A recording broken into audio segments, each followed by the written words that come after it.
Digital Marketing dengan dosen pengampu Bapak Krisiman Medelva SEMM. Kali ini kami akan menjelaskan apa saja manfaat branding terhadap bisnis. Sebelum itu perkenalkan nama kami. Nama saya Federico Costa Duha. Nama saya Hana Margareta Jagata. Nama saya Francisca Aslianti Sarumaha. Nama saya Susi Hatigaho.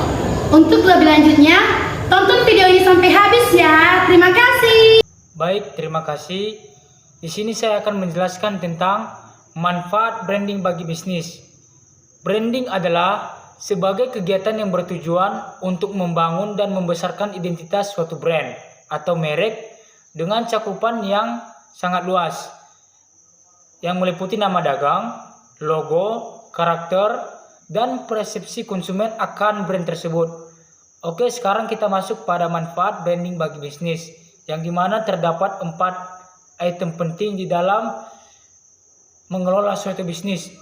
Yang pertama, produk lebih dikenal di kalangan masyarakat dan memiliki daya tarik tersendiri.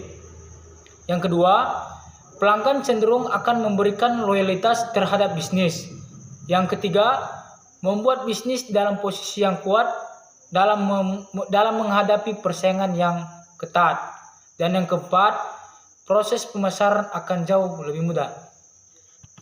Sekarang kita masuk ke branding menurut para ahli.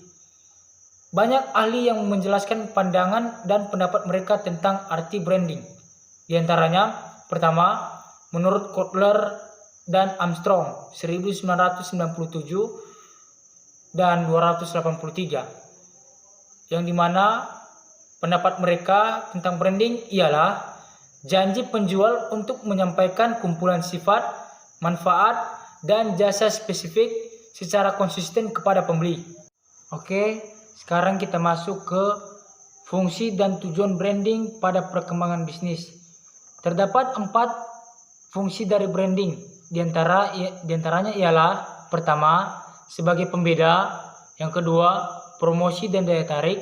Ketiga, membangun citra, keyakinan, jaminan kualitas dan prestasi. Dan yang keempat, pengendali pasar. Baik, saya akan melanjutkan penjelasannya, yaitu tujuan branding. Adapun beberapa tujuan daripada branding. Yang pertama, meningkatkan rasa kepercayaan masyarakat terhadap sebuah brand atau membangun rasa percaya masyarakat terhadap brand. Yang kedua yaitu membentuk persepsi masyarakat terhadap sebuah brand atau tentang sebuah brand. Yang ketiga yaitu membangun rasa cinta dan loyalitas masyarakat terhadap sebuah brand. Selain daripada tujuan, branding juga memiliki beberapa manfaat, yaitu yang pertama, mudah dikenali. Memiliki brand atau merek menguntungkan bagi usaha produksi yang kita buat, karena akan lebih mudah dikenali oleh calon pelanggan, sehingga juga akan lebih mudah untuk dipilih oleh pelanggan, karena produk yang bermerek biasanya memiliki kualitas yang baik dibandingkan dengan produk yang belum memiliki merek atau belum dikenal oleh masyarakat. Yang kedua yaitu sebagai membedakan produk yang satu dengan produk yang lain. Yang ketiga yaitu mempengaruhi psikologi daripada pembeli. Branding juga dapat menyihir atau membuat psikologi seseorang untuk membeli brand atau barang yang dia produksi, karena biasanya produk yang sudah memiliki brand atau merek, pelanggan akan berpikir bahwa produk tersebut memiliki kualitas yang bagus dan juga profesional. Selain daripada tujuan dan juga manfaat, branding juga memiliki beberapa unsur-unsur yang terkandung di dalamnya. Di antara lain yang pertama yaitu nama merek. Perusahaan dalam memproduksi suatu produk perlu menghindari menggunakan nama produk yang sulit diingat oleh masyarakat atau konsumen. Lebih baik menggunakan nama-nama yang mudah diingat oleh para konsumen supaya konsumen dapat membeli produk tersebut. Yang kedua yaitu tagline.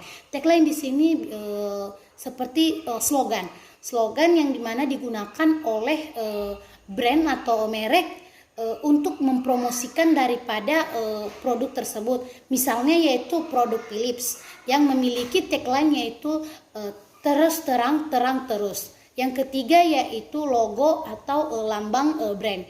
Di sini logo itu bisa berupa seperti gambar yang memiliki suatu arti, yang berupa seperti lukisan, sketsa ataupun tulisan saja. Dan yang kelima yaitu warna. Warna di sini yaitu misalnya dalam kepribadian bisnis kita itu mengandung unsur yang berwarna dominasi, merah dan juga keemasan, itu berarti luxury good. Dan misalnya dalam sebuah bisnis kita lebih mendominasikan warna-warna cerah yang artinya itu fun dan juga kreatif. Yang keenam yaitu bahan marketing kit. Yang ketujuh yaitu juru bicara atau ambasador seperti co-founder, maskot, tokoh perusahaan, artis, dan juga orang-orang terkenal lainnya. Biasanya ini lebih dikenal dengan namanya brand ambassador. Brand ambassador adalah orang yang disewa oleh perusahaan untuk mempromosikan produknya atau produknya untuk mewakili suatu merek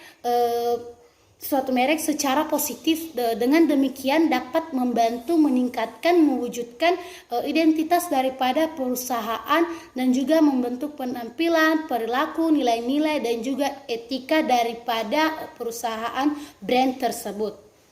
Baik, saya akan melanjutkan cara untuk melakukan branding yang baik terdiri atas 3, yaitu 1.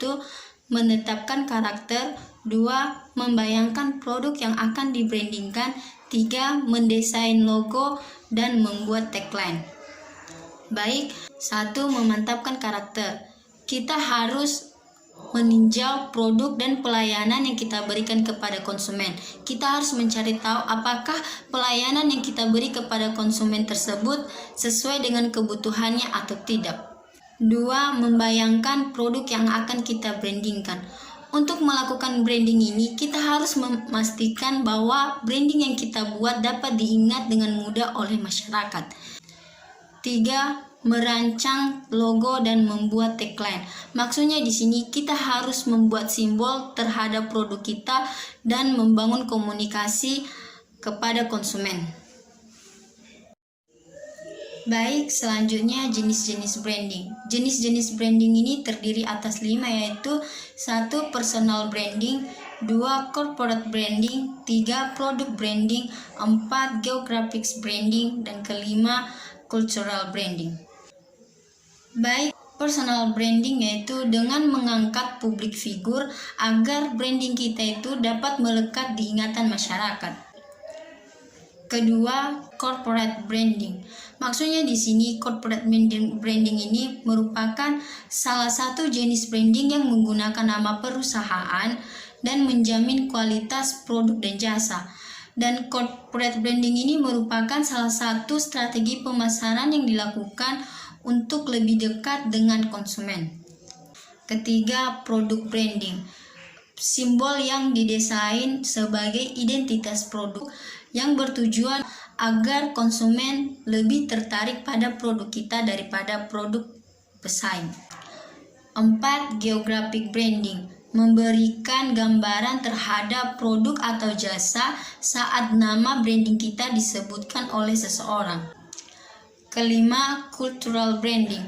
Teknik ini digunakan untuk mengembangkan reputasi produk dengan menunjukkan manfaat produk tersebut.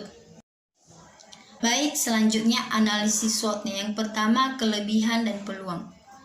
Kelebihannya yaitu 1. Sebagai pembeda, 2. Promosi dan memiliki daya tarik, 3. Membangun citra, keyakinan, jaminan kualitas dan prestasi, 4. Pengendali pasar. Baiklah, di sini saya akan menjelaskan untuk analisis SWOT-nya. Nah, yang pertama yaitu weakness atau kelemahan. Misalnya pelaku usaha yang hanya memiliki modal yang sangat terbatas. Nah, di mana mereka ini hanya fokus pada penjual mereka tersebut dan tidak melakukan hal-hal yang baru, sehingga usaha mereka tersebut tidak maju. Dan yang kedua yaitu oportunitas atau peluang. Nah, di mana di dalam peluang tersebut kita harus memperhatikan yang pertama memantapkan karakter. Nah, di mana kita harus meninjau produk atau layanan yang kita miliki juga harus memenuhi kebutuhan pelanggan kita. Dan yang kedua yaitu membayangkan produk yang akan di-branding. Nah, di mana di dalam produk tersebut kita harus memiliki nilai, tujuan atau kepercayaan terhadap pelanggan dan juga memastikan brand yang kita buat selalu mudah untuk diingat. Dan yang ketiga yaitu merancang logo atau tagline. Nah, di mana di dalam logo tersebut kita harus menentukan simbol apa yang harus kita buat dan juga mampu komunikasi yang baik terhadap pelanggan. Dan yang keempat yaitu membuat email marketing. Dan yang ketiga yaitu threats atau ancaman. Nah, di dalam ancaman tersebut yang pertama kurangnya pengetahuan atau brand yang dikelola. Dan yang kedua yaitu masih belum paham untuk mempromosikan merek tersebut melalui media sosial. Dan juga tidak mengimbangkan branding produk yang akan mereka buat dan juga kualitasnya. Dan yang keempat, masih banyaknya pesaing sehingga produk yang kita buat tersebut masih kurang atau belum diketahui banyak orang. Nah, di sini juga terdapat strategi SWOT-nya. Nah, di dalam strategi tersebut terdapat kelebihan dan kelemahan. Dan yang pertama yaitu di dalam kelebihan yang pertama yaitu mampu bertahan pada kondisi atau situasi apapun. Dan yang kedua yaitu melihat peluang pasarnya. Nah, yang ketiga dapat melakukan perubahan atau inovasi yang berdasarkan ancaman yang ada. Nah, dan di sini kelemahannya itu yaitu yang pertama berubah pikiran atas brand yang mereka buat. Nah, di mana mereka ini tidak berkomitmen untuk melakukan atau membangun usaha yang mereka buat, sehingga usaha mereka tersebut tidaklah maju.